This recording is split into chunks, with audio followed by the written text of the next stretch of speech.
Greetings to one and all on this very sacred Guru Purnima. Guru Purnima is a Jayanti of Bhagavan Veda Vyasa. Veda Vyasa, the very word Vyasa, Vyasa means circumference. A circle, let us say, or a sphere, let us say. So circumference, that means what? That which envelops the totality. That is the meaning of the word Vyasa. So the word Vyasa is a very mathematical word, really. Geometrical word. If the Veda were a sphere, Veda Vyasa is the circumference. That is the meaning. And Veda is not a book. Of course, we can collect them together and make it into a book, like how we have in our Nilayam. The whole Veda is there. Like Shankaracharya's room, birth home, if you go, first you enter into and see the Veda. We worship the Vedas. Ananta vai Vedaha. Vedas are infinite. Because knowledge can never be finite. So when you say Veda Vyasa, that is why Veda Vyasa. So the one who measured the immeasurable, the one who encompassed the infinite, such is Bhagavan Veda Vyasa. The word Vyasa, like Brahma and all, it's a title actually. Like how we have Prime Minister, President, we have a title. And this title, you can elect Prime Ministers and all. But this title is filled by Bhagavan only. Bhagavan only can fill up this. Yasya Nishvasitam Veda. It is said that the whole Veda is Bhagavan's breath. Breath, the interesting thing about breath is that it may look as though we are breathing, but because of breath we are alive. Are you breathing? Of course. Of course. But you are there because of breathing. Please remember. Yasya Nishvasitam Veda. Whose breath is the Vedas? The Upanishad says. Nishvasitam. Bharadharanyaka. Yasya Nishvasitam Veda. Another thing interesting about breath is that breath is not an effortful action. Thank God it is not. If we have to put effort to breathe, how difficult it will be. Is it not? It is Swabhava.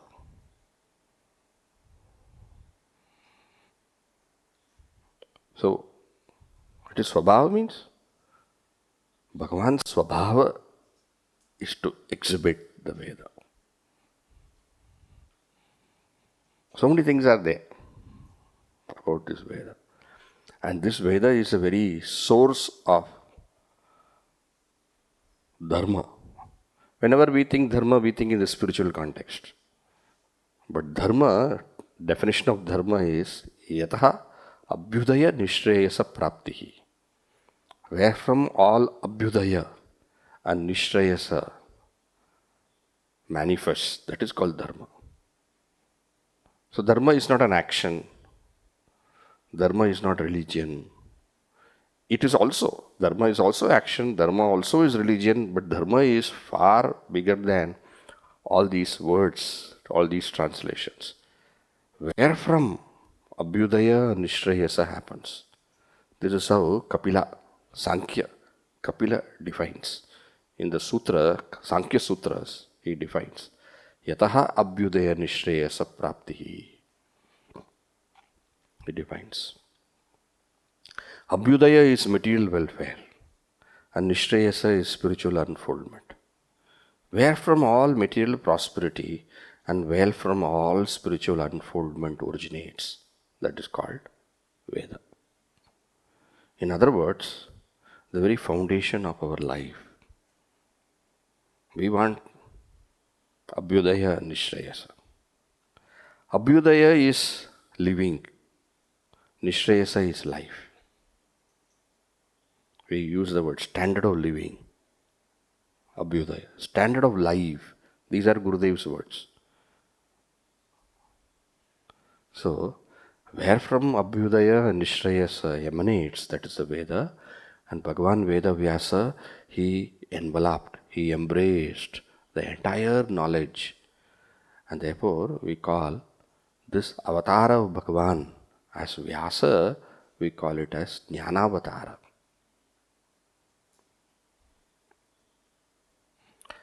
And Vyasa, that Jayanti of Bhagavan Veda Vyasa, Veda Vyasa is not, as I said, Veda Vyasa is Bhagavan himself. But the interesting thing about Bhagavan Veda Vyasa is that though he has a Jayanti, he doesn't have an Aradhana day. Aradhana day. Do you have anywhere have you? Even Gurudev's Aradhana day is going to come. Right? Great Mahatmas also Aradhana day. Aradhana day is the day of their dissolution into the infinite. Aradhana is worship, the day of worship. So like that, Bhagavan Veda Vyasa does not have an Aradhana day. You have only Jayanti. Why? Because Bhagavan Veda Vyasa is supposed to be ever there. Ever there. He never ceases. Never ceases. And it is said, even now you can have Darshana of Bhagavan Veda Vyasa. Shankaracharya had Darshana. He had come to Shankaracharya, he had come to discuss about the commentary of Brahma Sutra, what he has written. And they both were discussing, it seems. He came, Veda Vyasa can take any form. He came from a very old man. And then he said, I want to talk with you. He's a young boy, 16 years old. This old man. They were talking. And Padmapada said, no eating, nothing. They're just talking, discussing. And no end also.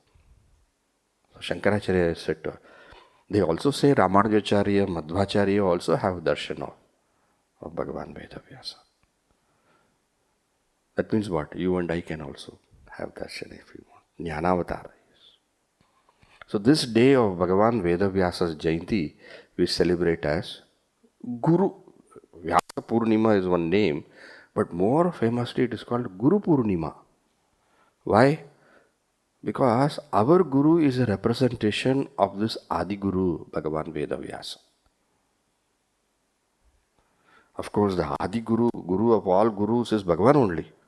Sada Shiva Samarambham, Shankaracharya Madhyamam, Asmadacharya Paryanta, or Narayanam Padmabhavam Vasishtam, whatever way. Bhagavan only is Adi Guru. Right? But among all Gurus, we know he is Adi Guru. Bhagavan is everything. Right? That way Bhagavan is Bhagavan. But the Guru who becomes all Gurus, the Guru of all Gurus, like how the Upanishads will say, Shrotrasya Shrotram, Manaso Mano Yat. Like that, the Guru of all Gurus is Bhagavan Veda Vyasa. In other words, what it means is that when we worship our Guru, we worship Veda Vyasa through our Guru. And that is why in all Guru Purnima days, we not only worship Bhagavan Veda Vyasa, but we worship also our own Guru. Guru is a very broad word. But when we say, in such kind of, when we say, we refer to the Satguru. Satguru is one who reveals to us that Sat, that ultimate truth. right? So on this day, we also had morning our worship in our Shankaracharya's birth home itself. We had the worship today. We again recall with great gratitude the glory of our own Guru, even as we worship Bhagavan Veda Vyasa. And that's why the Pitha in which the Guru sits and gives us knowledge is called Vyasa Pitha. Have you heard the word Vyasa Pitha? That's where Guru sits and gives the knowledge. We say Vyasa Pitha. We say. So as we worship Bhagavan Veda Vyasa, we offer our heartfelt devotion unto our own Guru Parampara also. Sadashiva Samarambam Shankaracharyam Madhyamam Asmadacharya Paryantam Vande Guru Parampara. Our Guru Parampara, Bhagavan Adi Shankaracharya, Sri Swami Tapovanji, Sri Swami Shivananji. What radiant Mahatmas in our Guru Parampara. Pujya Gurudev Swami Chinmayananji, Pujya Swami Tejomayananji, Pujya Swami Swarupananji. To our Guru Parampara, we offer our heartfelt devotion, heartfelt gratitude, and heartfelt seva.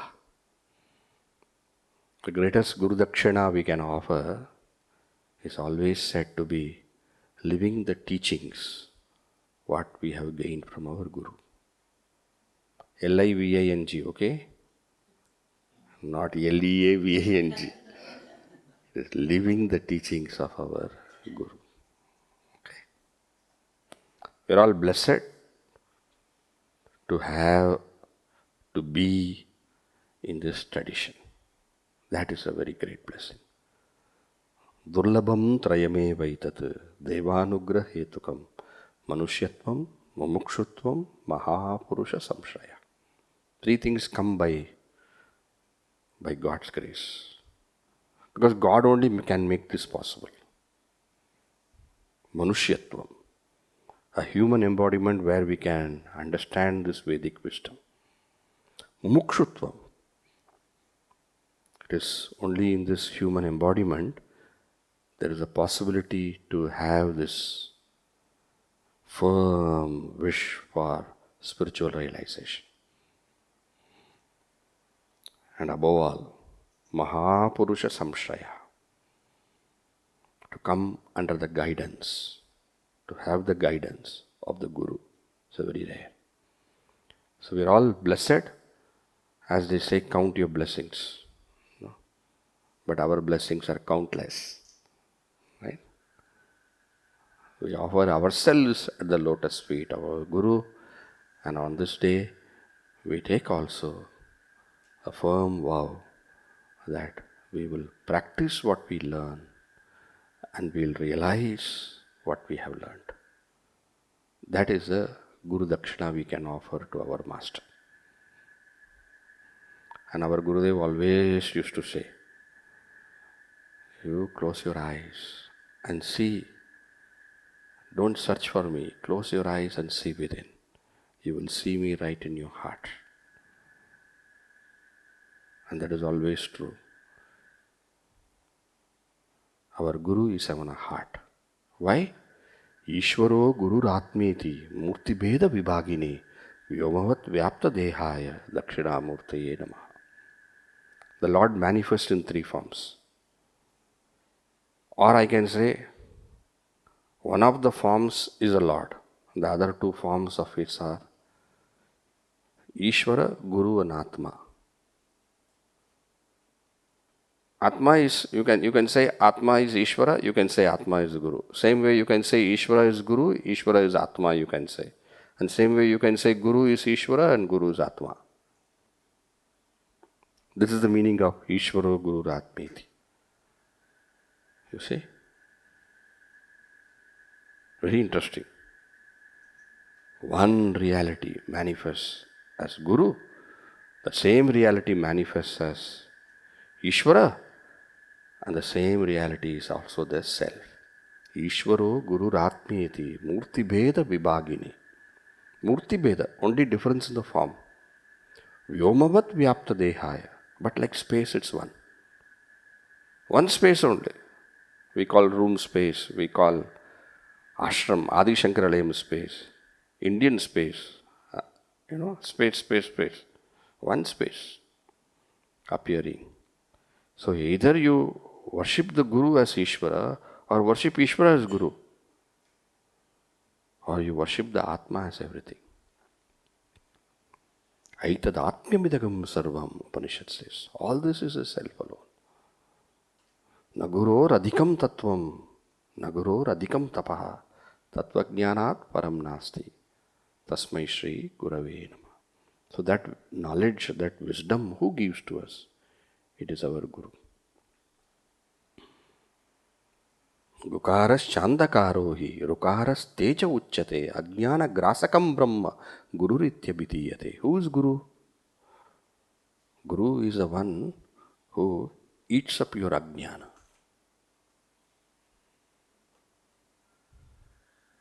Gukara is darkness. Rukara is light. Guru. That means what? The light which eats up the darkness. Here it is not that external light. It is a metaphysical darkness and light we are talking of. So that devourer, that destroyer of ignorance in our heart is our Guru. In Bhagavad Gita, Bhagavan Shri Krishna says, Nashayami Atma Bhavastaha Jnana Deepena Bhasvada. I manifest in the heart as that knowledge, Jnana Deepa, that is a Guru. I manifest as a Guru. And this Guru's manifestation in our heart, in Vedanta, is the final thought of Aham Brahma Asmi. Guru is that jnana. And therefore Guru manifests in our heart as that final vritti which puts an end to ignorance. So Guru is that bridge from duality to non-duality. And then Guru merges into the non-duality. Gurudev used to say, all of you, come, I am waiting for you. I'll take you all and go to the beyond. That is the meaning of this. Guru is that jnana, also called as akhandakara vritti or brahmakara vritti. All these things we study. It's all Guru only. So on this day, we offer our worship to Bhagavan Veda Vyasa. We offer our worship to our own Guru Parampara and seek the grace and blessings to walk this path and unite with the ultimate. This is the purpose of life, okay? Don't think there's any other purpose to life. Yes, so many things we do, part of it. But the purpose is this. And that is for which our Gurudev came from the Himalayas to teach us. Is it not? He had no other reason. He could have been very happy in the Himalayas with his Guru on the banks of Ganges. But for us. So if the Guru came for us, then we should fulfill the purpose for which he came. Is it not? And why did the Guru come from there? To teach us this wisdom. So that knowledge which I gained, I want everyone to be blessed with that. For that our Guru came. So what should we do? To fulfill our Guru's wish, we should gain that knowledge. And for that only we are doing all these things. Let us never forget that infinite compassion of our Guru to us, which is always there, which is Nitya. Our Guru did not come, our Guru did not go. Even though we may say Jayanti and Aradhana and all, the Guru is always in our heart as a supreme self itself. The Guru is ever there as Ishvara. And the Guru is ever there as the wisdom which the Shastra communicates. So with these few words of reflection of the grace of Bhagavan Veda Vyasa, the glory of Bhagavan Veda Vyasa and the compassion of our own Guru, we continue to walk our path. Okay? All of us are also blessed because we are all at Adi Shankara Nilayam, in the very sthana of the Guru. What blessing! Immeasurable blessing. And others who are online also, we all have to ensure that you come here. I'm sure most of you have come. If you have not come, you have to come here to Bhagavan Adi Shankaracharya's birth home. And above all, we all have to meet together for the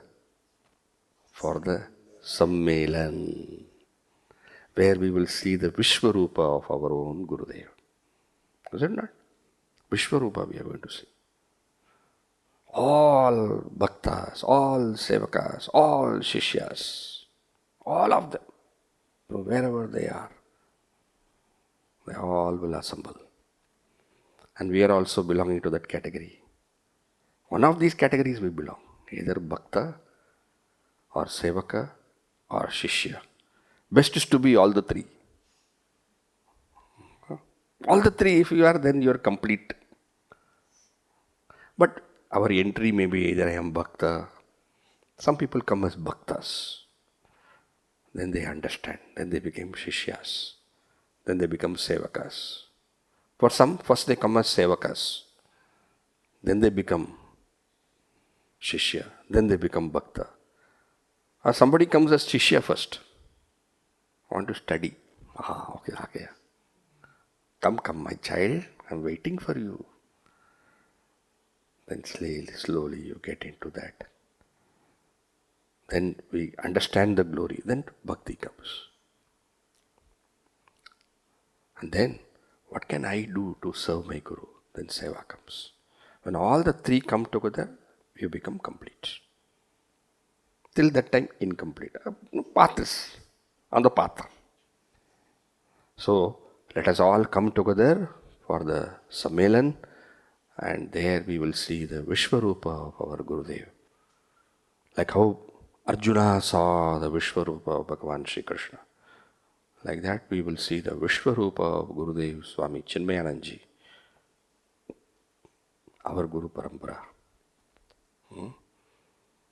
So in case you have not registered for the Sammelan, you must register. Do not hesitate. This is something you will not get once more. It's not a lifetime opportunity. It is lifetimes, many lifetimes opportunity. You will not get it again.